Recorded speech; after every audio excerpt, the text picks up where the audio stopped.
তওবার সহজ পদ্ধতি হচ্ছে আপনি যে অপরাধ করেছেন তার জন্য আল্লাহ তাআলার কাছে অনুতপ্ত হওয়া।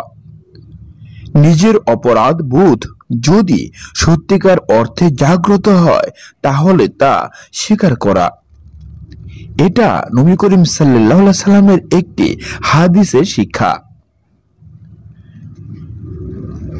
ওই হাদিসে বলা হয়েছে তওবা হচ্ছে মূলত প্রকৃত অনুতপ্ত হওয়া।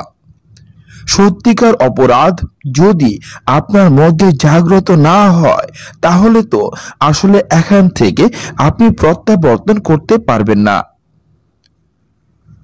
শুধু মৌখিক তওবার কোনো ফজিলত নেই, তাই আপনার অন্তরের মধ্যে প্রথমে সত্যিকার অপরাধ বোধ জাগ্রত হতে হবে। এরপর হচ্ছে ওইসব অপরাধ বা গুনাহ থেকে নিজেকে পরিপূর্ণরূপে বিরত রাখতে হবে। নির্দিষ্ট এই অপরাধ থেকে নিজেকে বিরত রাখাই হচ্ছে প্রকৃত তওবা।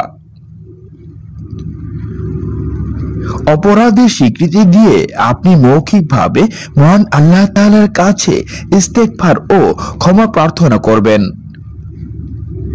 ওই অপরাধের জন্য আপনার যে ত্রুটি হয়েছে তা পূরণের জন্য আপনি বেশি বেশি ভালো কাজ করবেন। সব উলামায়ে কেরামের ঐক্যমতে এটি সাব্যস্ত হয়েছে যে যদি আপনার গুনাহের জন্য কারো হক বা অধিকার নষ্ট হয় তাহলে সেই হকটুকু তার কাছে পৌঁছে দেবেন বা দেওয়ার চেষ্টা করবেন। এটাই হচ্ছে মূল ও প্রকৃত তওবা। বর্ণিত কাজগুলো যদি কেউ পালন করেন তাহলে বোঝা যাবে তিনি তওবা করেছেন। কিন্তু কেউ যদি এই কাজগুলো না করে মুখে তওবা তওবা জপ করেন তাহলে তার এই কাজ তওবা বলে গণ্য হবে না। এটি হবে মৌখিক তওবা। মৌখিক বা লৌকিক তওবা ইসলামে গ্রহণযোগ্য নয়। তওবা ও ইস্তেগফার আল্লাহ তাআলার অতি পছন্দের একটি ইবাদত।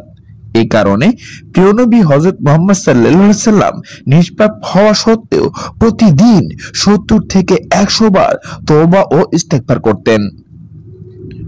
অনুরূপভাবে ঈমানের পর নামাজ প্রধান ও সর্বশ্রেষ্ঠ ইবাদত হওয়া সত্ত্বেও নামাজ আদায়ের পর 3 বার ইস্তেগফার পড়া সুন্নাত।